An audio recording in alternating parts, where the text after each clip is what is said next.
मित्रांनो, तुमचं पुन्हा एकदा सुमिरित मराठी ह्या यूट्यूब चॅनेलवर स्वागत आहे. आजची कथा सुरू करण्यापूर्वी जर कोणी ह्या चॅनेलवर पहिल्यांदाच आले असाल आणि अजूनही सबस्क्राईब केले नसेल तर नक्की सबस्क्राईब करा. धन्यवाद. नामाज घरात एकटाच होता. अंगाचा कानवला करून तो अंथरुणात पडला होता. त्याचं कुठल्याच कामात लक्ष लागत नव्हतं. मन सैरभैर झालं होतं. स्वप्नात महारोगी अंगावर आल्यासारखा तो चुळबुळत होता.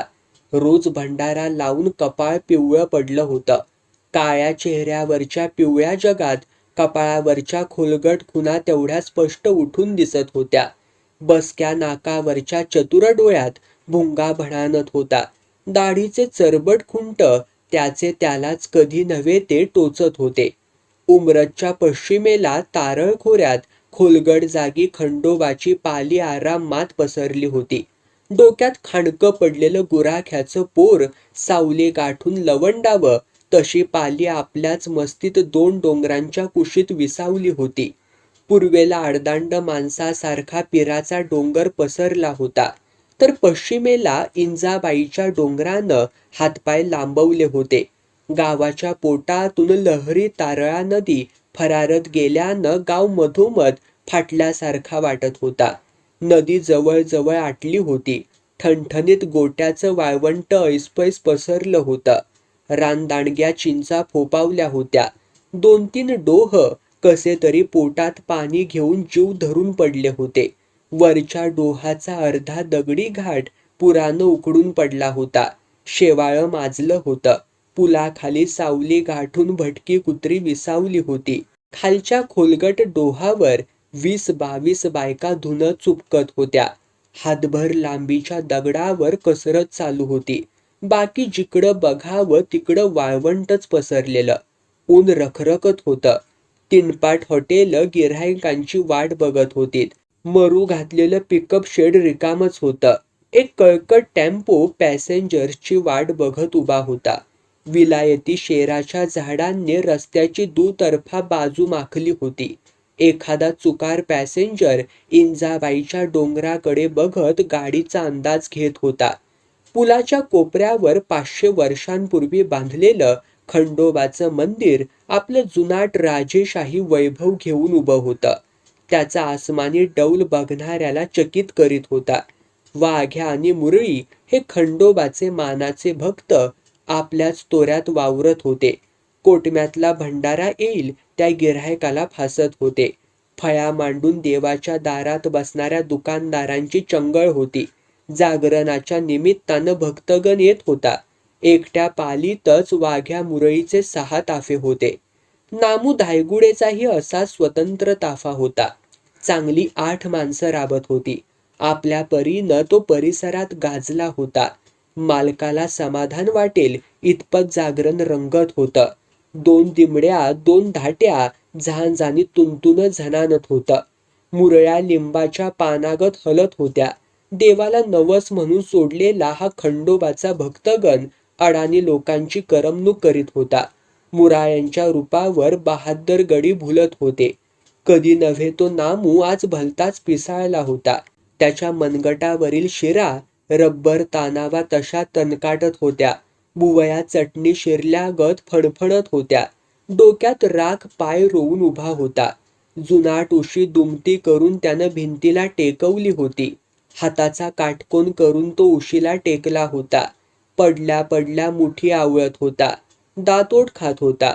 कडक उन्हात डोक्यावरचा पत्रा तापत होता. कमालीचं उकडत होतं. तरीही तसल्या उन्हात नामू दारू पिला होता. पोटातला जाळ त्याला जाणवत होता. घामातूनही तो उग्र दर्प ठिपकत होता. अंगावरचा घाम खाणारा जुनाट सदरा तिथंच भिंतीवर अडकवला होता. आडव्या तुळया धूर खाऊन काळ्या पडल्या होत्या. तुळईलाच मारलेल्या 2 खिळ्यांना एखादा भुजंग लटकावा तसा काळाभोर 21 कड्यांचा लोखंडी लंगर लोंबकळत होता. लंगर तोडायला सरावलेले नामा वाघ्याचे हात आज भलतेच शिवशिवत होते. वाघाटीच्या वेलात खासरी अडकावी तसा तो आतल्या तळमळत होता. 7 दिवसांपूर्वी घडलेला प्रसंग अजूनही तो विसरला नव्हता. आत्ताच घडल्यासारखा तो त्याच्या डोळ्यांसमोर तरंगत होता. पोटातल्या आतड्यामध्ये लंगर फिरल्यासारखा तो कढत होता. काहीतरी भयानक करण्याचा तो विचार त्याच्या मनात घुमसत होता. या क्षणाला आपण चिडण्याशिवाय काही करू शकत नाही, ही जाणीवही त्याला उगीचच डिवचत होती. त्याच्या मर्दानी हेकट डोळ्यांत तिरस्कार उतू चालला होता. 7 दिवसांपूर्वीची ती भयान रात्र. किरोली वाठार या गावी त्या दिवशी जागरण होतं. लंगराचं जागरण असल्यानं गावभर उत्साह होता. कधी काहीच बघायला न मिळणारी बायकापुरं काहीतरी नवं बघायला मिळणार या विचारानं भारावली होतीत. बातमी फिरली होती. संपत वाठारकराच्या दारात मंडप सजला होता. 4 मेडकी रोवली होती. आडव्या कळकावर ओले लिंबाचे ढाळे ऐसपैस टाकले होते. लिंबाऱ्याचा कडवटपण उग्र वास घमघमत होता. दोन्ही बाजूंना 2 गॅसबत्त्या टांगल्या होत्या. मधोमध बैलगाडीचं जू आडवं टाकलं होतं. जमिनीबरोबर ते पॅक केलं होतं. मधोमध त्याला लंगर बांधला होता. 2 घाटया कोटमा जवळच मांडला होता. घाटयांना जुनाट रुमाल लोंबकळत होते. काळ्याभोर तब्यात लाकडी दिवटी पेटवलेली होती. जवळच तेलाचं तांबलं ठेवलं होतं. 5-5 पळया तेल ओतण्यासाठी घराचा मालक तिथंच मांडी ठोकून बसला होता. संपत वाठारकराचं लग्न होऊन चांगली 20 वर्ष लोटली होती. पण घाई गर्दीत जागरण घालायचं जमलंच नाही. म्हणून हा सारा कारभार त्यानं जुळवून आणला होता. 22 वर्ष नोकरी करून ऐन 50शीत तो रिटायर झाला होता. जवळ पैसे आहेत तोवर देवधर्म उरकून घ्यावा असा त्याचा बेत होता. चौरंगावर गड्डू ठेवून त्यावर तांबडा तांब्या ठेवला होता. वरती नारळ खोचला होता. चौरंगाभोवती खोप करावी तसा चिपाडाचा चौक केला होता. मुख्य दिवटीवर 5 काकडे पेटले. डिमडीच्या तालावर नाचू लागले. गावभर उत्साह संचारला. जागरण बघायला सारा गाव लोटला होता. सामान्य माणसाला असलं जागरण परवडण्यासारखं नव्हतं. कधीतरीच घडणाऱ्या या जागरणाला म्हणूनच माणसं गर्दी करत होतीत. बायकांना बसायला जागा अपुरी पडत होती. एकाएकी पिवळा फेटा बांधलेला नामा धायगुडे पुढे आला. कोटम्यातला भंडारा लंगरावर उधळीत गरजला. बोला खंडोबाच्या नावानं चांग भलं, यळकोट बोला यळकोट. दोन्ही बाजूंनी 2 डिमड्या सणसणू लागल्या. तापलेलं जुनाट कातडं अंग ताणून बोलू लागलं. राधी आणि सिती या 2 मुरळ्या अंगावरची चौकडा पातळ नाचवीत बारीतल्या नाचीगत पुढे आल्या आणि घाटी वाजवीत मागे पुढे झुलू लागल्या. मल्हारी हो मल्हारी, तुम्ही जागरणाला यावं असं सूर चढवून म्हणू लागल्या. आरतीला सुरुवात झाली. देवादिकांचा गौरव सुरू झाला. डिमडीत ताल मारू लागली. धोतर सावरीत दोन्ही वाघे कमरेत वाकून दिमडी ठोकू लागले. माणसं चेकळली. भले शब्बास, चारोळ्यांनी सारेच मोहरले. बाया बापड्या कौतुकानं बघू लागल्या. एका डोळ्यानं आंधळा असलेला तुंतुनवाला मान तिरकी करून उभा राहिला. डाव्या कानावर त्यानं सूर झेलला आणि बघता बघता उजव्या हातातला खिळा नाजूक तारेवर सणानू लागला. झांजवाला सशागत मान हलवीत झुलू लागला. दिमडी, घंटी, तुंतुन आणि झांज यांच्या तालात माणसं पार बुडून गेली.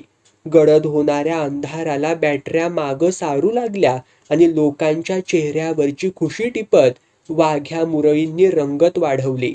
दारू पिऊन मटण हादडलेले ते सरावलेले चेहरे कर्कश आवाजात सुरावट जमू लागले.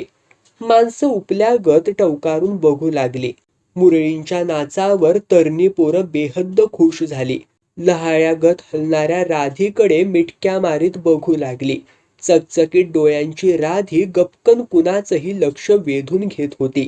तिच्या डोळ्यांतली काजळाची रेख आणि कधीच न मावळणारं गोऱ्या पान चेहऱ्यावरचं हसू बघणाऱ्याचे डोळे खुडत होते. वाऱ्यानं कर्दळ लवावी तशी ती लवत होती. बोटांच्या नाजूक पिवळ्या जर्द पेरातली पितळी घाटी वयात आल्यासारखी खणखणत होती. अंगाला झोके देत सिती राधीगत हलायला बघत होती. बोजड सितीपेक्षा टिपरीसारखी राधी साऱ्यांनाच आवडली होती. रूपागत तिचं हलणंही मोहक होतं. 40 ओलांडलेले वाताड गडीही गुडघ्यांना मिठी मारून डोळे उडवीत खिदळत होते. चादरीची भाळ मारून टोळकं करून बसलेली टणक पोरं एकमेकांकडे बघून खुणावत होती. मध्येच दोघा चौघांनी शिट्ट्या मारल्या. तसा जास्तच रंग भरला. वाघ्यानं उड्या घेत डिंबडी बडवायला सुरुवात केली. झांजवाला पानागत मुंडकं हलवू लागला. टंग टंग टंग टंग टंग न सारं अंगण दुमदुमलं. राधीच्या झुलण्यावर आज नामा बेहद्द खुश होता. तो ताफ्याचा नुसता प्रमुखच नव्हता, तर राधीचा तो जीवाचा जोडीदार होता. राधीचं लग्न खंडोबाशी लागलं असलं तरी नामाजवळ ती बायकोसारखी राहत होती. एरवी गळ्यात मंगळसूत्राऐवजी 21 कवड्यांचा गाठा बांधणारी राधी रात्र होताच गाठा काढून तिथं 2 डोरल्याची काळी पोत घालत होती. नामाच्या सानिध्यात दिवस रात्र आयुष्य घालवीत होती. नामा तिला पापणीच्या केसागत जपत होता आणि छाताडातल्या काळजागत तिची काळजी वाहत होता. कपाळीचा भंडारा कधी हटत नव्हता की राधीचं प्रेम कधी संपत नव्हतं. ऐनविशीच्या उंबरठ्यावरती उभी असलेली ती पोर तिशीच्या नामाशी आजही प्रामाणिक होती. नामाचा शब्द तिला पापणीतल्या डोळ्या इतका महत्वाचा वाटत होता. सुपारी येईल त्या गावी त्याच्या पाठीमागे ती पळत होती. एका ताटात जेवत होती. त्याच्या नावानं कपाळी भंडारा फासत होती. कूस उजवावी म्हणून झटत होती. त्यानं शेकलेल्या गरम डिंबडीवर आवाज चढला की ती बेभान होऊन नाचत होती. रुमालाचं टोक जिमनीला लागेपर्यंत वाकत होती. झुलतं रिंगण काढत होती. तिचं कोरं करकरीत रुपडं माणसांच्या डोळ्यात कौतुक पिकवीत होतं. फुकटची दारू आणि मटण हादडलेले कितीतरी मुरदाड चेहरे प्रेक्षकांतून खिदळत होते. शेलके शेरे मारत होते. कधी नव्हे ते राधीनंही 2 कप मारले होते. नामा तर रोजच प्यायचा. अर्ध्या बाटलीशिवाय त्याचा कोठा शांत होत नसे. रोज हाडकं फोडून दाढा हलत होत्या. रोज पिऊन पिऊन चेहरा सुजला होता. तो कितीही पिला तरी व्यवस्थित असायचा. एकदा का चौकावरती उभा राहिला की त्याच्यातला कलावंत जागा व्हायचा. या रे बाबा या, तुम्ही जोडीनं हो या, जाताना हो बाळकृष्ण पोठी तुम्ही न्या. हे पद म्हणताना दिमडीला तो पाळण्यागत जोजवत राहायचा. आया बाया कौतुकाच्या नजरा फेकीत आनंद व्यक्त करायच्या. आज सुद्धा तसंच झालं. 10ला सुरू झालेलं जागरण पहाटे 2ला कळसाला पोचलं. मध्येच हिंदी गाण्याची फरमाईश सुरू झाली. मराठी लावणीसाठी टार्गट पोरं ओरडू लागली. तसा सुभानराव मोहिते उठला. पोरांचा गलका थांबवीत तो ढेंगा टाकीत पुढे आला. तांबडी खट 20ची नोट काढून राधी समोर धरत तो गरजला. भिंगरीतलं गाणं झाडून झालं पाहिजे, पायातलं पैजान चाळागत घुमलं पाहिजे. पोरं चेकाळली. टाळी कडाडून पडली. नेहमी नामा वाघ्याचा सल्ला घेणारी राधी यावेळी मात्र बावचळली. आधीच नाचानं झिंगलेली, त्यात 20ची नोट बघून भारावली. कुर्रेबाज मिशांचा तो तरणा बांड मिल्ट्रीमन पाहून तर ती पूर्णपणे पाघळून गेली. तिनं उजव्या हाताच्या डिंबडीवाल्याला खून केली आणि भिंगरीतलं गरा गरा फिरते भिंगरी हे गाणं म्हणायला सुरुवात केली. आपण मुरळी आहोत हे ती विसरली. चक्राकार नाचून तिनं चौक दणानून सोडला. पब्लिकनं गाणं डोक्यावर घेतलं. तसल्या मध्यरात्री झाडावरच्या पाखरांचीही झोप उडाली. जागरण घालणारा मालक संपतराव वाठारकर उठला आणि फेट्याचा शेमला मागे टाकीत सुभानरावाकडे गेला. त्याच्या पाठीवर थाप टाकत म्हणाला, शाब्बास सुभानराव, पालखी बघून गुलाल टाकला हो तुम्ही. चला थोडा परसाद घेऊया. दोघांनी जळजळीत रम 1.5 कप ढोसली.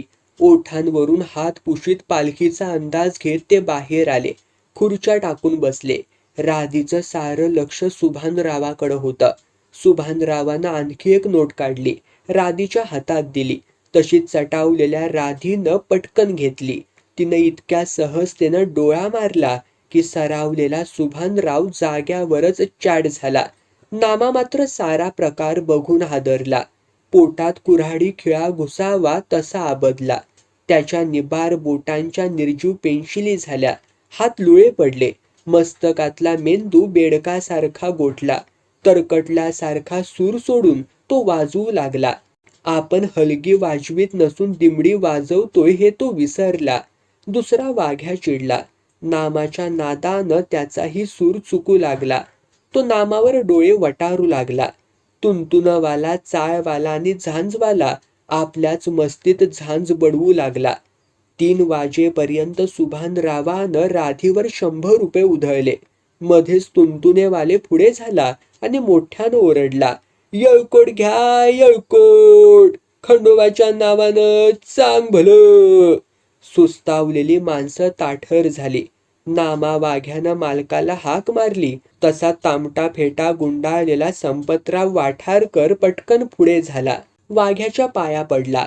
लंगराजवळ गेला. चांगला मुठभर भंडारा त्यानं लंगरावर उधळला आणि लंगराला हात घातला. दोन्ही हातांनी बेडीसारखा अवघड लंगर पाय फाष्टून तो झुलवू लागला. तसा नामा वरडला, चांग भलं बोला, चांग भलं. संपतरावानं दात ओठात रोवले आणि लंगर झुलवीतच एक हिसका मारला. दानकीन आवाजानं जिमीन हादरली. 3 हिसके मारूनही लंगर तुटला नाही. तसा वाघ्या मोठ्यानं ओरडला, अडचण, अडचण आल्या. पायाची तिडी कुणी घातली असल तर सोडा. हात बांधू नका. माया बहिणीसनी माझी विनंती हाय. इटाळसीनं हिथं थांबू नका. मल्हारीचा येळकोट, चांग भलं. देवा मोकळीक दे. आडकाठी करू नगस. नेहमीची पाठवाक्य वाघ्या म्हणू लागला. माणसं आ वासून बघायला लागली. दिमडी झणानू लागली. झांजवाला झुलू लागला. तुंतुण्यानं सूर पकडला. एका सुरात वाद्य वाजू लागली. उभ्या उभ्याच मुरयांनी घाटीला गती दिली. जीव खाऊन संपतराव लंगराला हिसके मारू लागला. लंगर काही तुटेना. तो वैतागला. मनात खंडोबाला झुकून सलाम ठोकू लागला. पण यश काही येईना. हिसके मारून गड्याला घाम फुटला. आता लंगर तोडणार तरी कोण? दुसऱ्याचं दुःख आणि संकट आपल्या पाठीवर घ्यायला कोण तयार होणार? नामा धायगुडे दिमडीचा हात वर करत म्हणाला, मालकाला लंगर तुटत नाही. तुमच्यापैकी कुणी तोडणार आहे का? कुणीच नाही तोडला तर रिवाजाप्रमाणे लंगर आम्हाला तोडावा लागल. बोला लवकर. नामानं साऱ्या बापई गड्यांवरनं नजर फिरवली. माणसं माना वळवून एकमेकांकडं टकामका बघायला लागलीत. संपत वाठारकर मनातनं खजील झाला. 1000 रुपये घालवूनही लंगर तुटला नाही म्हटल्यावर नाराज झाला. त्याची बायकोही हाबकली. काहीतरी किटाळमोरं वाढून ठेवलंय असं दोघांनाही वाटायला लागलं. कुणी का होईना, पण लंगर तोडला म्हणजे बरं. एकाएकी सुभानराव मोहिते उठला. मिशी पिळली. राधीकडं बघत आला पुढं. त्याला बघून नामा चरकला. दबकून मागं सरला. पठ्ठ्या झपाट्यावरती लंगराजवळ गेला. कोटम्यात होता नव्हता तेवढा भंडारा लंगराजवळ उधळला. स्वतःच्याही कपाळी लावला. एकदा बायकांच्या तांड्याकडं बघितलं. लंगराच्या तो पाया पडला. 2 पाय फासटून उभा राहिला. अवजड लंगर उचलला. झोले देऊन तोलून पाहिला. हत्तीला बांधतात तसली ती साखळी.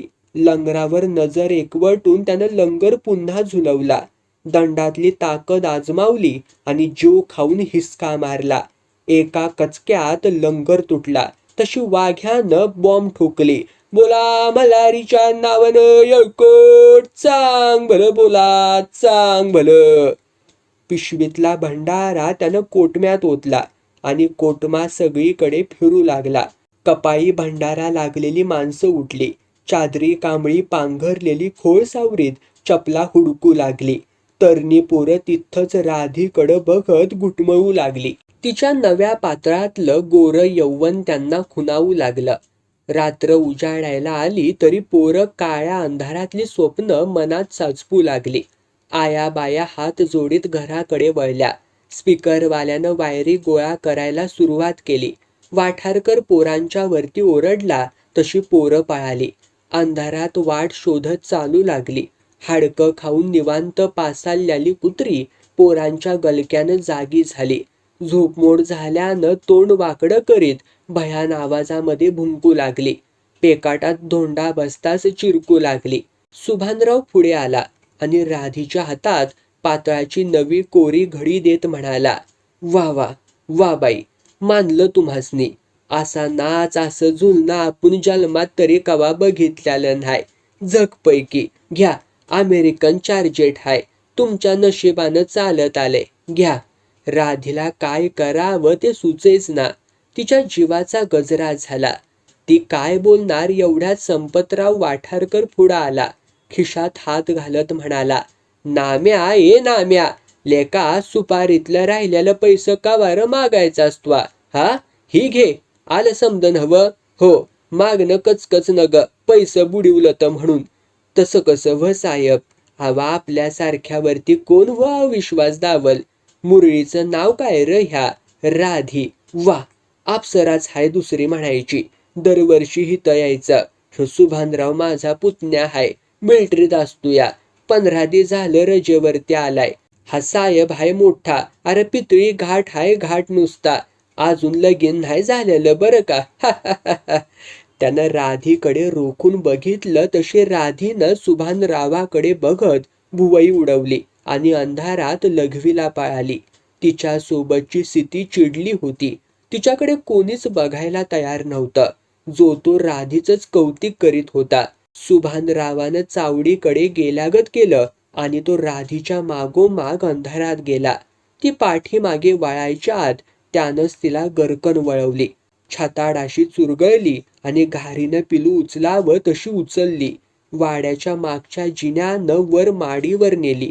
नामा गोंधळला. त्यानं राधीला खूप शोधलं, पण ती सापडली नाही. यात्रेत बायको चुकलेल्या नवऱ्यासारखा तो बावचळला. साथीदारांना पुन्हा पुन्हा विचारलं, पण तेही सारे हसू लागले. सांगणं बाजूलाच राहिलं, हसून त्यालाच डिवचू लागले.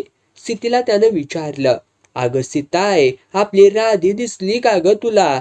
आता मला विचार राधी, ती कवाच पळाली किसन देवाला घेऊन. मुडद्या तूच हापापलायस पैशाला. ह्यो तमाशाचा फड नव्ह, जागरान हाय जागरान. अगं पण राधी, राधी पळाली तुला डुमणी मारून. आधी ते 100 रुपये टाक, बक्षिशी एकटीची नव्ह, साऱ्या ताफ्याची हाय, आधी वाटणी टाक. अगं पण राधीला तरी येऊ दे की ग, कुठं जात्या? रुपये 500 आणाय गेले असल, पड आता, येईल दिस उगवायला उठवायला तुला. लय रुपाची गवण हाय नव्ह, पैशावरती नाचत्या सटवी. कोलाटणीच्या कळपात जा म्हणावं तिला, हित कशाला देवाच्या ताफ्यात आल्या, इनाकारण आमची बदनामी. तुमच्यासारखं वाईट वक्त धंद तर करत नाही नव्ह. आता काय करायचं बाकी ठेवलंय तिनं? हातभर उसवून खाली येईल तवा कळल.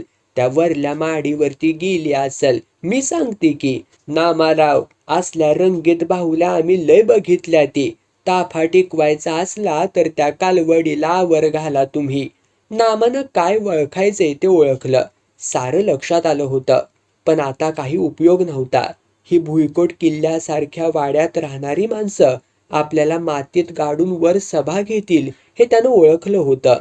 गळ्यात भाला घुसलेल्या रानमांजरासारखा तो गळून गेला. आपण पुरेपूर नागवले गेलोय हे त्यानं ओळखलं. बरोबरीची माणसं आपली राळ उडवतील, सतत बदनामी करत राहतील हा विचार त्याला पोखरू लागला.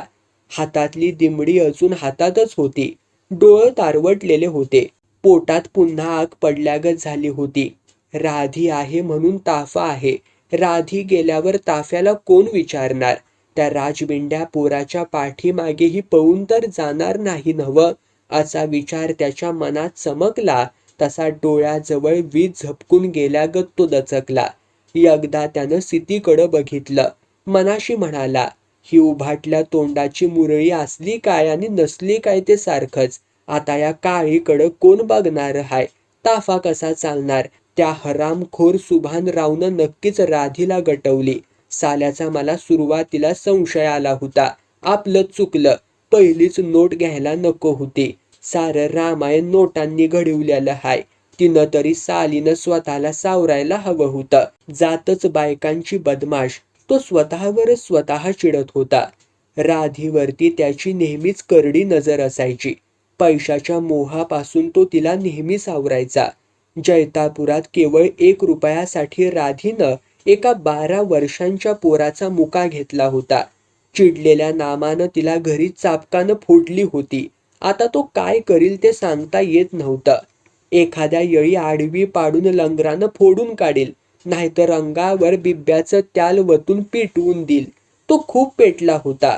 माझ्याशी बेमानी करती काय? साला हिच्या पायात बायकोचा खून करून 11 वर्ष सजा भोगल्या मी तुरुंगाची, आणि आता ही पैशासाठी मला टांग मारत्या. वार तट्टानी, 10 वर्षांच्या असल्यापासून पुसल्या तुला मी. मला फसवतीस का काय ग? दिवस उगवला. सारा ताफा उठून निघाला. बोचकी सांभाळीत एक एक जण पळू लागला. तसा नामा वाघ्या संपतराव वाठारकराजवळ सरकला. साहेब, तुमच्या शब्दानुसार आम्ही तुमच्या गावात आलो. हां, तुमची सेवा केली. मुद्द्याचं बोल. आमची एक मुरळी गायब झाल्या ह्या वाड्यात. कोण म्हणतं? मी म्हणतो. तुमच्या सुभानरावांनी माझ्या राधीला पळवली. खबरदार सुभानरावचं नाव घेतलंस तर. अरे तो तर लग्नाचा बापही गडी हाय. 2 पोरं हायती त्याला. पर तुम्ही तर म्हणला होतासा अजून लगीन झालेलं नाही म्हणून. शाना हायस, पळायचं बघ आधी. अहो पण राधी गेली कुठं म्हणायची? पालीला जाऊन खंडोबाला विचार. आता काय माझ्या कर्माला म्हणू मल्हारी राया. तेवढ्यात वरच्या खिडकीतून सुभानराव ओरडला. अरे ये वाघ्या, वर ये वर. मी सांगतो तुला राधी कुठे गेली त्या. नामाचे डोळे टवकारले. वरून वाघागत गरजणाऱ्या सुभानरावाकडे त्यानं एकदा बघितलं. जिन्यावरून पळतच तो वर गेला. प्रचंड माडीचा तो लांब लचक सोप्यासारखा भाग चित्रविचित्र रंगांनी रंगवलेला. सुभानराव भल्या सकाळीच पीत बसला होता. ए नाम्या, ए खंडोबाचा वाघ्या आहेस नव? बैस, दिसतोयस तरसासारखा, पण हरणं बाकी जकास पाळतोय साल्या. बोल, पिणार आहेस नव? नको. लाजतेस का काय र? बेंद्राला आम्ही बैलाच्या नरड्यात हातभट्टीची बाटली वतूया, तशी तुझ्या नरड्यात ही दारू वतीन तेव्हा घेशील. पहिलं पी, नखर दाखवू नगस. चुकलं साहेब. द्या, कपभर द्या, मगभर द्या, पेतो मी. इंग्रजी दारू आम्हा गरीबाला कुठली मिळायला व? द्या की. चुप साल्या, तुला विस्की पाजायला मला काय चुतिया समजलास काय? बोल, काय पाहिजे तुला? माझी मुरळी. तुझी का खंडोबाची? खंडोबाची. मग त्याला पाठवून यायला. सुभानराव उठला. त्याने 2 पंजाच्या बचकेत नामाची मान आवळली. फुटायचं बघत न, पुन्हा इकडं फिरकायचं नाही. राधी मिल्या असं समजायचं आणि गपगुमान बसायचं. जावा, नाहीतर गळा दाबून माडीवरनं ढकलून देईन. पत्ता बी लागायचा नाही गावाला. अहो पण साहेब, राधी हाय तर ताफा हाय. तुझा ताफा तराफ्यात घालून सोड तकडं नदीला. राधी आता हतच राहील. माझ्यावरती ती फिदा झाल्या. मी तिला ठेवून घेतल्या. चालायला लागायचं. हे 100 रुपये. लागलं तर आणखीन मागायचं. राधीला मात्र मागायची नाही. पुन्हा इकडं फिरकलास तर याद राख, अंगावरचं चामडं काढून दिमडीला मडवीन. पळ आता. साथीदारांना म्हणावं ती पळाली पालीला. घडला प्रकार त्याला जसाच्या तसा आठवत होता. सुभानरावाला तारळीत बुडवावं असं त्याला वाटत होतं. तो उठला. अंथरुणाच्या घड्या केल्या. तिथंच फळकुटावरती ठेवल्या. बका बका चूळ भरली. तांब्याभर पाणी प्यायला. हाताची बोटं मोडली. त्यानं पुन्हा मनाशी उलटा सुलटा विचार केला. हातावर हात घासले. दोन्ही मुठी आवळल्या. डंबेल एकमेकांवरती आपटावे तशा आपटल्या. सुभानरावाच्या छाताडात दणका मारावा तशी एक गुच्ची आपल्याच मांडीवरती त्यानं मारली. कोटमा घेतला. भंडारा कपाळी माखत म्हणाला, साले आपण भ्याड. खंडोबाचा भगत म्हणवतो सवताला आणि रडत जगतोय. खंडोबानं मल्ली मल्हारी हे 2 राक्षस मारलं तर आपण साले एका मिलिटरीवाल्याला मारू शकत नाही. खुळसटासारखी चांगली मुरळी घालवून बसलो. आता ताफा चालायचा तरी कसा? काय उपयोग नाही आपला. त्या परास पुलावरनं उडी टाकून तारळत जीव द्यावा, नाहीतर जावं देवळाच्या कमानी दरवाजावरती देह टाकावा खाली. काय ह्यो आपला जलम म्हणायचा? ह्या पालीत कावळा सुदीक देवळाच्या कळसावरती कोट करतोया आणि आपण राणवानी हिथं बसून बोट मुडतोया. कसलं लाचार जिना आपण जगतोया. खंडोबाच्या दारात भांडार खोबरं ऐकणारं सुदीक सन्मानानं जगतूया. आपल्याच नशिबी असा वनवास कशा पायी. तो उठला, झूल अडकवल्यासारखा सदरा अडकवला. देवळात आला. दिवसभर मंडपात बसला. उगीच साखळ दंड गुंडाळलेल्या वेड्या खांबाला टेकून बसला. दिवस मावळताना बाहेर आला. दगडी चौथऱ्यावरती बसून वर कळसाकडे बघू लागला. कळसावर घरटं करून त्यात बादशहागत राहणाऱ्या कावळ्याचाही त्याला हेवा वाटला. 10 दिवस उलटले तरी राधीचा पत्ता लागत नव्हता. नामा गळून गेला. त्याचं धंद्यात लक्षच लागेना. जोडीदार तुका केंजळे सुपाऱ्या आणत होता, पण नामा त्याला परत पाठवित होता. देवळात येत होता, पण जागरणाच्या ऑफिसात तो जात नव्हता. जवळचे पैसे संपत आले होते. कशी तरी दिवसाला गाठ बसत होती. गावातल्या गावात 15-20 मिनिटांची जागरण तो घालत होता. मिळणाऱ्या 4-2 रुपयांत दिवस रेटीत होता. नवरदेवाकडून 30 रुपये घेणारे बिलंदर पुजारी वाघ्या मुरळीच्या हातावर 15 रुपये ठेवत. 5 माणसात 3-3 रुपया वाटणीला यायच्या. बसण्यापेक्षा तेवढीच कमाई म्हणून कुणीच तक्रार करत नसे. आज धंदा बरा झाला होता. चांगला 10चा तुकडा मिळाला होता. खिशात सुट्टे 1-2 रुपये होते. घराला नुसती कडी लावून तो नेहमीसारखा बाहेर पडला होता. दिवस मावळायच्या बेतात होता. तो सरळ दारूच्या दुकानाकडे वळला. रस्त्यात तुंतुन वाजवणारा निबरे भेटला. काय नामजी शेठ? काय नाही र, जरा टाकून येतो थोडी. आम्हाला मिळेल का जरा? हे, मी काय दुकान काढले का काय र? राहिलं. बरं राधाबाई आल्याता का व? नाही आली. काय टपाल बिपाल? चुप, सालीचं नाव काढू नगस माझ्या सामने. निबरे सटकला पण चावी मारून गेला. राधीची चकचकीत भिंगरी झाली आणि नामाच्या मस्तकात घुसून ती जत्रेतला पाळणा फिरावा तशी फिरू लागली. मस्तक जास्तच गरगरलं. तसा नामू वैतागला. ढेंगा टाकतच तो दुकानात शिरला. 100 मिली दारू पाणी न टाकताच मारली. तेव्हा कुठं त्याला जरा बरं वाटलं. सुट्टे पैसे परत घ्यायचंही भान त्याला राहिलं नाही. पोरानं हाक मारली तसा तो माघारी वळला. म्हणाला, पोटभर पिऊ दे, मग राहिलं शिल्लक तर दे. काय ये पोरा, 10 पैशाचं वलच न दे. तो तिथंच बॅरल जवळ बसला. भिंताडाला टेकला. एक चणा चवीनं खाऊ लागला. गुत्त्यातले नेहमीचे जोडीदार आले. सलाम करत लाईनीत उभे राहिले. दारू मिळताच एकमेकांना हात मिळवणी करत ढोसू लागले. मध्येच नामाला अंड खायची इच्छा झाली. तसा तो उठला. वरचा खिसा चापसला. 1 रुपया सापडला. पायजम्याच्या खिशात 70 पैसे सापडले. एकाएकी त्याच्या लक्षात आलं, पोराकडून आपले बरेच पैसे अजून येणं आहे. तो पोराकडे गेला. 2 पेग घेऊन आला. पैसे व्यवस्थित घेतले आणि खिशात ठेवले. पुन्हा बाकड्यावर जाऊन बसला. एक चणा चिमणीसारखा तो खाऊ लागला. जवळच मातीत अंड्यातला आतला बलक पडला होता.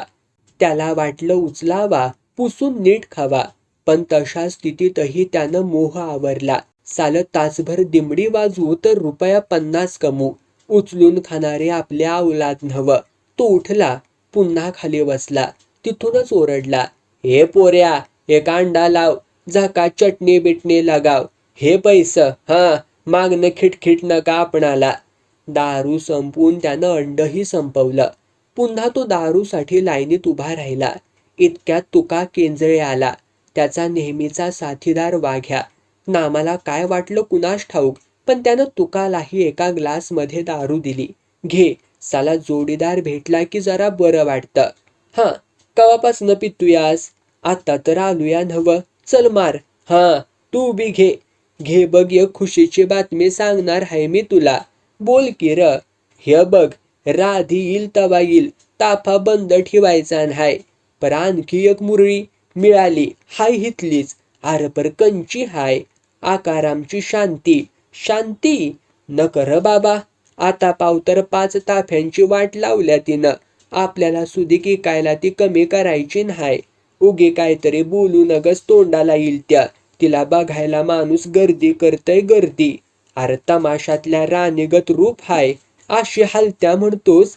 राधीची जागा भरून काढायला एवढीच पोरगी चांगली हाय. काय हा, पिणार का र थोडी?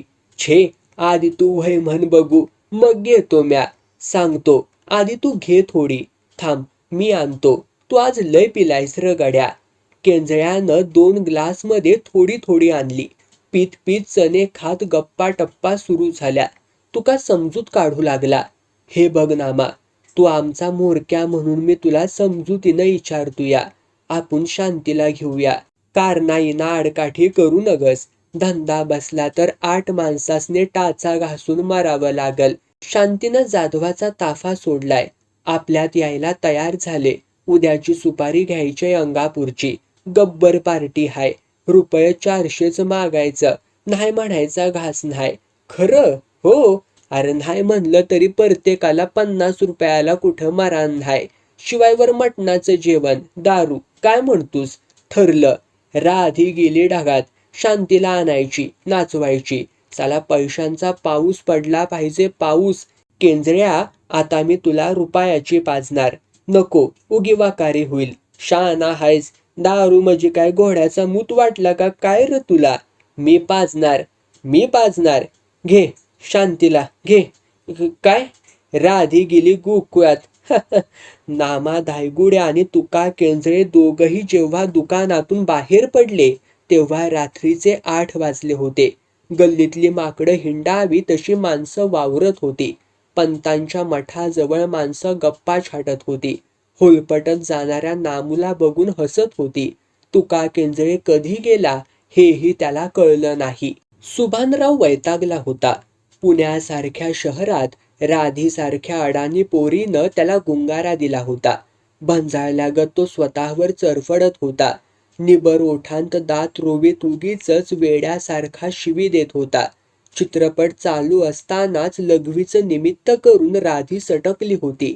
जिना उतरून रस्त्याला लागताच तिची कांडेकर कोची झाली होती. रिक्षानं सुसाट वेग घेतला होता.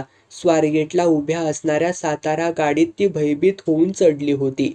तिचा शोध घेत घेत सुभानराव जेव्हा स्वारगेटला आला तेव्हा राधी साताऱ्यात पोहोचली होती. जिभेवरची गोळी नशिबानं पळवावी तशी हातातली राधी पळाली होती. स्वतःच्या गाफीलपणाची त्याला चीड येत होती. खुबा मोडलेल्या वांढरासारखा तो चरफडत होता. दातोट खाऊन रक्त आटवीत होता. दिसेल त्या दारूच्या दुकानात शिरत होता. पोटात जाणारी दारू तेवढ्या पुरतच समाधान देत होती.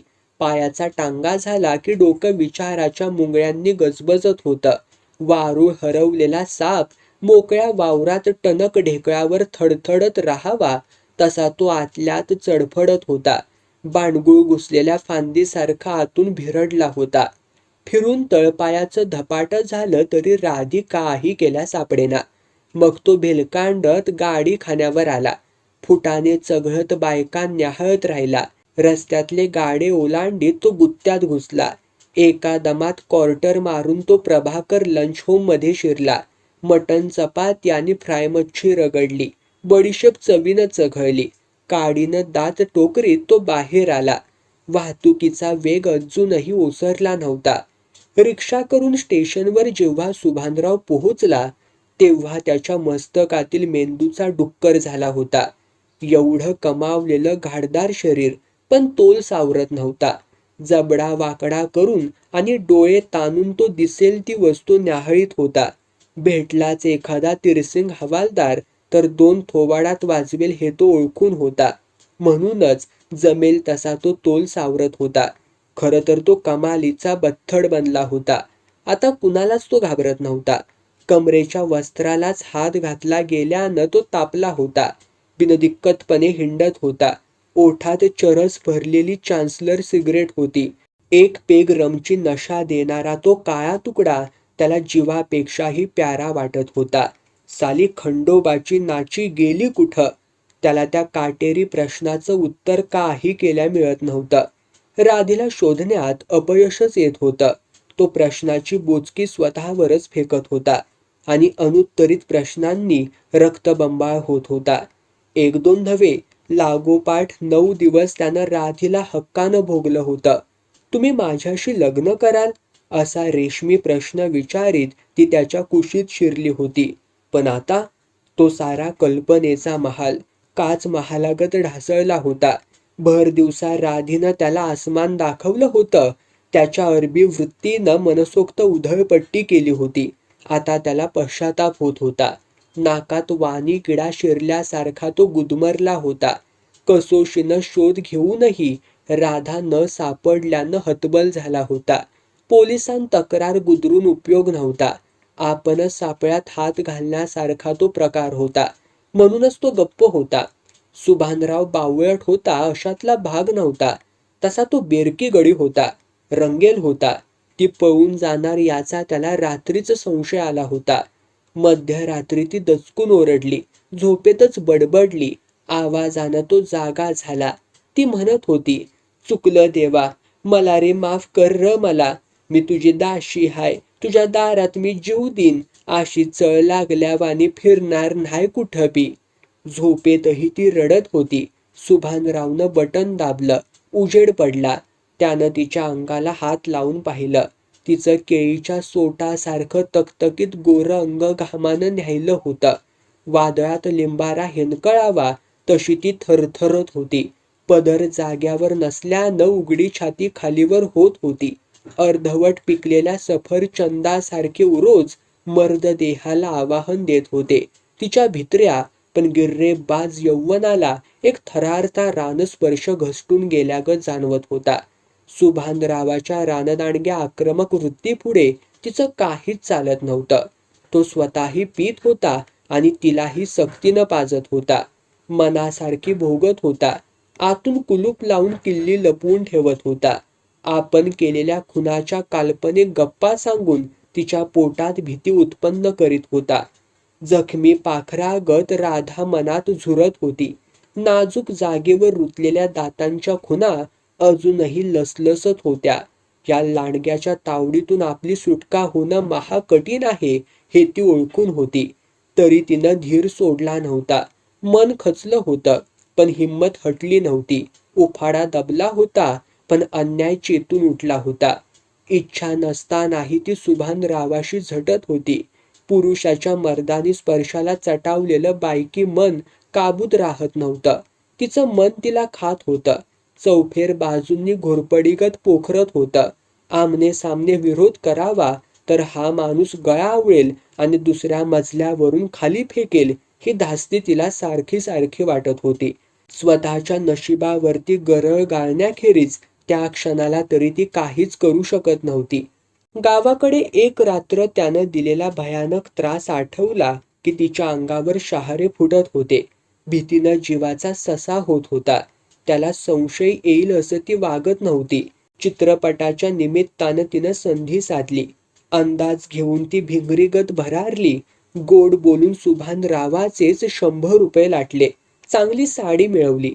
ती साताऱ्यात आली तेव्हा रात्रीचे 9 वाजायला आले होते.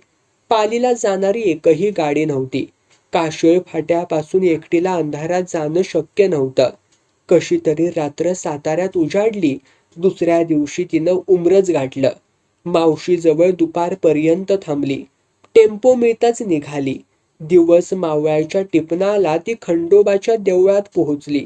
पालाईच्या पायरीवरती डोसकं आपटलं. आत गेली. देवामोहर थडाथडा मारून घेतलं. चूक कबूल केली. सुजलेल्या कपाळावरती भंडारा फासला. डोळे टिपीत फिरली माघारी. तान्या पोरासारखं डोळं भरून आलं. दारातच उभं राहून ती आत बघू लागली. डाव्या हाताला पातळ नेसून बसलेली आणि कपाळी बाशिंग बांधलेली म्हाळसा आपल्या पितळी मुखवट्यानं तिच्याकडं बघत होती. ती पुन्हा आत गेली. गुडघे टेकून पदर पसरला. हात जोडले. मस्तक झुकवलं. देवाला अभय मागितलं. डोळे पुसले. आता तिला हलकं वाटायला लागलं.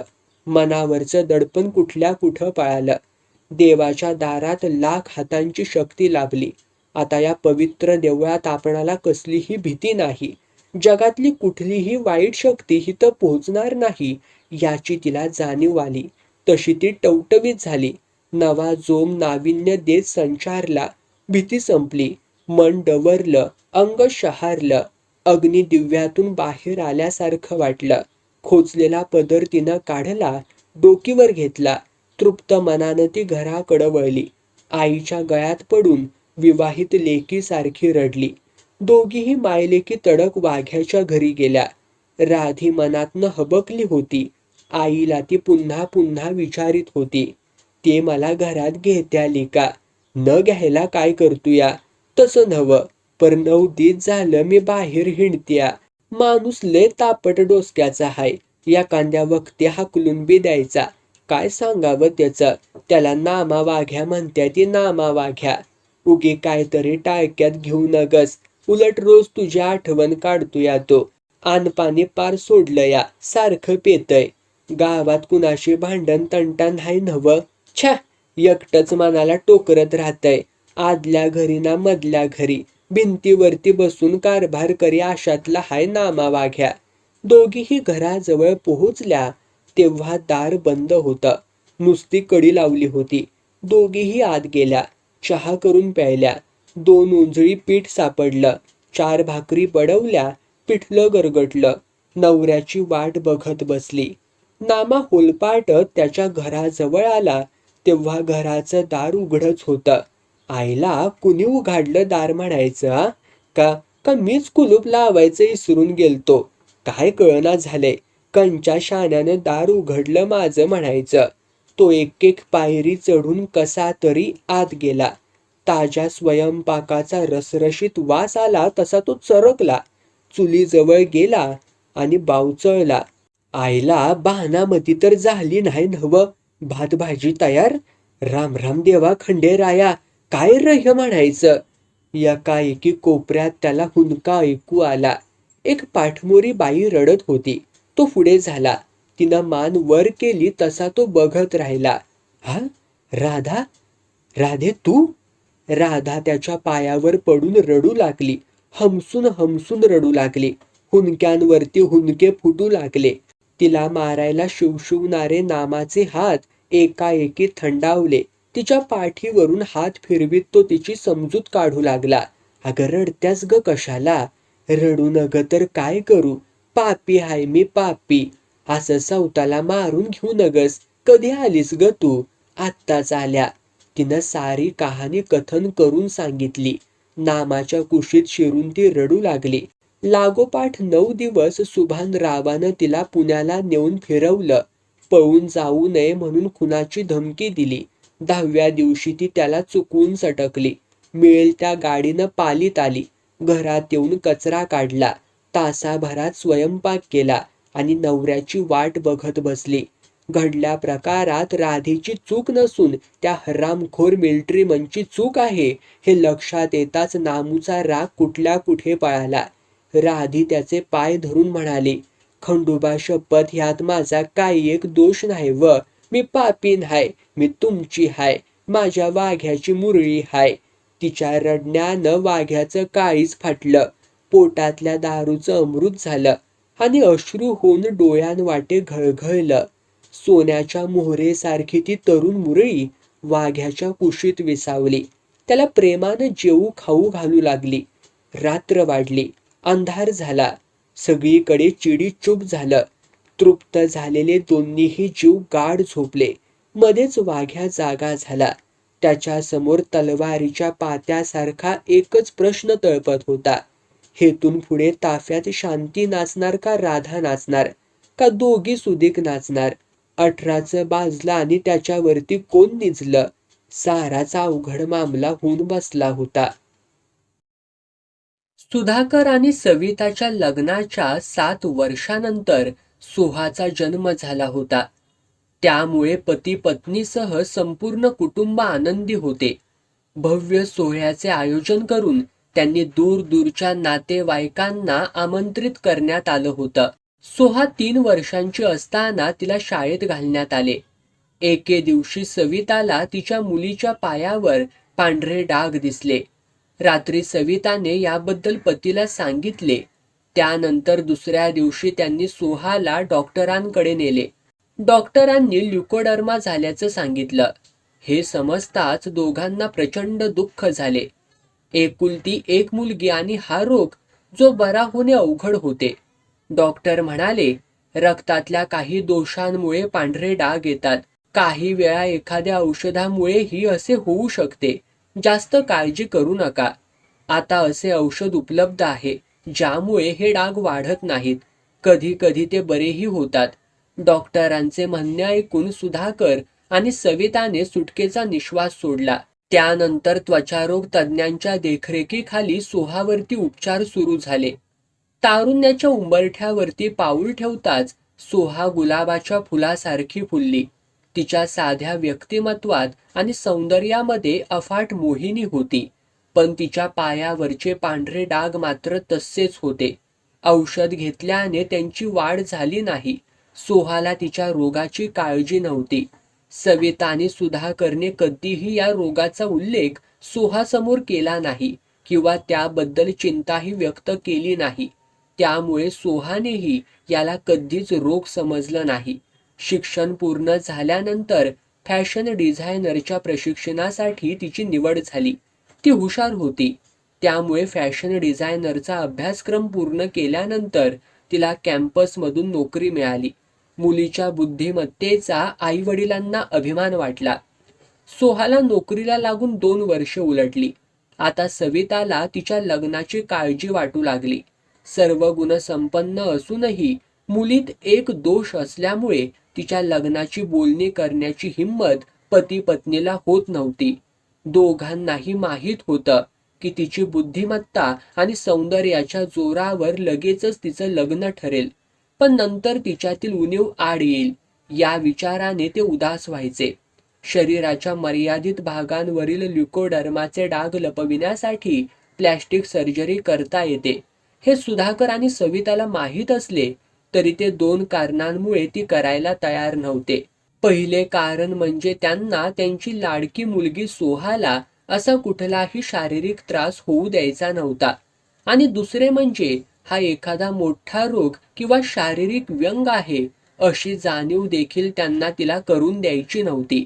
त्यांच्या अशा वागण्यामुळेच सोहा स्वतःला इतरांप्रमाणे सर्वसामान्य समजत होती. आपल्या मुलीला चांगला पती आणि घर मिळेल असा पती पत्नी दोघांनाही पूर्ण विश्वास होता. या विश्वासाच्या जोरावर सुधाकरने सोहाच्या लग्नाची जाहिरात ऑनलाईन टाकली. काही दिवसांनी अमेरिकेहून डॉक्टर अर्पितचा ईमेल आला. त्यात त्याचा फोटोही होता. त्याचा संपूर्ण परिचय देताना त्यानं लिहिलं, मी डॉक्टर अर्पित, त्वचारोग तज्ज्ञ आहे. माझे लग्न झालेले नाही. मला तुमच्या मुलीचे स्थळ आवडले. तुम्ही तुमच्या मुलीमध्ये जी कमतरता सांगितली तिला माझ्या मते फारसे महत्त्व नाही. मी तुम्हाला खात्री देऊ इच्छितो की लग्नानंतर तुम्हाला किंवा तुमच्या मुलीला आमच्या बाजूने तक्रार करण्याची संधी मिळणार नाही. तुम्हाला माझे स्थळ पसंत असेल तर तुम्ही बंगळुरूला जाऊन माझ्या आईवडिलांशी बोलू शकता. सर्व ठरल्यानंतर मी लग्नासाठी भारतात येईन. अर्पितचे स्थळ सुधाकर आणि सविताला आवडले. ते सोहाशीही बोलले. तिला अर्पितची नोकरी आणि फोटोही आवडला. आई वडिलांच्या सांगण्यावरून ती अर्पितशीही बोलली. तिला सर्व ठीक वाटत होतं. बंगळुरूला जाऊन सुधाकरने अर्पितच्या कुटुंबियांशी बोलणी केली. कुठलीही अडचण न येता लग्न ठरलं. अर्पित महिनाभराची सुट्टी घेऊन भारतात आला होता. सोहा आणि अर्पितने थाटामाटात लग्न केलं. काही दिवस माहेरी आणि सासरच्या घरी राहिल्यानंतर ती अर्पित बरोबर अमेरिकेला गेली. सर्व काही ठीक झाल्यानंतरही सुधाकर आणि सविताला मुलीच्या सुखद भविष्याबद्दल चिंता वाटत होती. अमेरिकेत गेल्यानंतर सोहा रोज आईसोबत फोनवर बोलायची. स्वतःबद्दल, अर्पितबद्दल आणि दिवस कसा गेला याबद्दल सर्व सांगायची. अर्पितच्या चांगल्या स्वभावाचेही कौतुक करायची. ते ऐकून सविताला बरे वाटायचे. तिच्या पायांवरील डागाबद्दल अर्पित काही बोलला का हे आईला विचारायचे होते, पण ती विचारू शकत नव्हती, कारण मुलीला वाईट वाटू नये म्हणून आजपर्यंत ती कधीही सोहाशी या विषयावरती बोलली नव्हती. सोहा देखील या संदर्भात आईशी कधीच बोलली नाही. तिला याबद्दल आईला काही सांगायची गरजच वाटली नाही. काळ असाच पुढे सरकत राहिला. अर्पित स्वतः एक त्वचारोग तज्ज्ञ डॉक्टर असल्याने त्याला ल्युकोडर्माची पूर्ण माहिती होती. हा आजार अनुवंशिक असून संसर्गजन्य नसल्याची जाणीव त्याला होती. शरीरातील रक्तातल्या काही दोषांमुळे असं घडतं. जोपर्यंत ते मर्यादित राहते तोपर्यंत प्लॅस्टिक सर्जरीद्वारे ते लपवले जाऊ शकते. त्याने सोहासोबतही असेच केले. इतर काही डॉक्टरांचा सल्ला घेतल्यानंतर सोहाचे दोन्ही पाय प्लॅस्टिक सर्जरीने बरे केले. काही दिवसांनी सोहाला वाटू लागलं की ती आई होणार आहे. तिने अर्पितला ही आनंदाची बातमी सांगितली. आपला आनंद व्यक्त करत अर्पितने तिला आपल्या मिठीत घेतलं. ही आनंदाची बातमी तुझ्या आईला सांग, अर्पित म्हणाला. हो हो, नक्कीच, सोहा हसत हसत म्हणाली. दुसऱ्या दिवशी सोहाने आईला फोनवर ही बातमी दिली. ती ऐकून सविता आणि सुधाकरला खूप आनंद झाला. त्यांची पूर्ण खात्री झाली की आपल्या मुलीचे वैवाहिक जीवन सुखी आहे. पती पत्नी दोघांनीही अमेरिकेला जायची तयारी केली. सोहा आणि अर्पितलाही याबद्दल कळवले. मुलगी आणि जावई त्यांना आणायला विमानतळावर गेले. सोहाला बऱ्याच दिवसांनी पाहिल्यानंतर सविताने तिला मिठी मारली. घरी आल्यावर भरपूर गप्पा गोष्टी झाल्या. सोहाचे पाय चांगल्या स्थितीत पाहून सुधाकर आणि सविताला आनंद झाला. तक्रारीच्या स्वरात सविता सोहाला म्हणाली, तू मला तुझ्या पायांबद्दल का सांगितले नाहीस? अगं आई, त्यात काही विशेष नव्हते जे मी तुला सांगितलं असतं, सोहा सहजतेने म्हणाली. सविताच्या मनानं हे मान्य केले की आपल्या मुलीचा रोग, ज्याच्यामुळे ते 24 ते 25 वर्षे तणावाखाली होते, ती अर्पितसाठी काही विशेष अशी गोष्ट नव्हती. सुयोग्य जावयासोबत मुलीचे वैवाहिक जीवन आणि भविष्य उज्ज्वल होईल, या विचारामुळे सविताचे समाधान झाले.